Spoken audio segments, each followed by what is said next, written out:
Hi అండి. మీకు కట్టు చారు చేయడం రాదా? అయితే ఈ వీడియో ఫుల్‌గా చూడండి. 5 అంటే 5 నిమిషాల్లోనే సూపర్ టేస్టీగా తయారు చేయొచ్చు. చూస్తుంటే నోరూరుతుంది కదా! మరి రెసిపీలోకి వెళ్దాం. ముందుగా కట్టు చారు తీసుకున్న తర్వాత అందులో కొద్దిగా చింతపండు రసం అంటే 1 కప్పు కట్టు చారు అయితే పావు కప్పు చింతపండు రసం.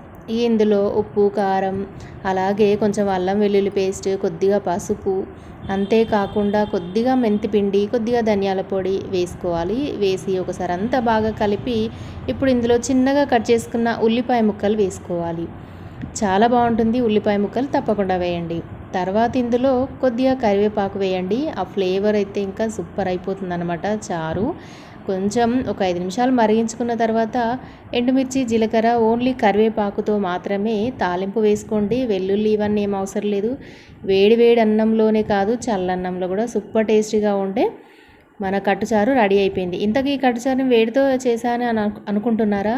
ఇప్పుడు చూడండి, మనము శనగపప్పు ఉడికించినప్పుడు దాంతో కట్టుచారు చేయొచ్చు. లేదు అంటే నేను ఇక్కడ మిక్సిడ్ చిరుధాన్యాలన్నీ కూడా నేను నానబెట్టాను అనమాట. అంటే బొబ్బర్లు, పెసర్లు, శనగలు ఇవన్నీ కూడా నానబెట్టి తర్వాత మంచిగా ఉడికించుకున్నాను. అంటే నేను గుడాల కోసం నానబెట్టాను.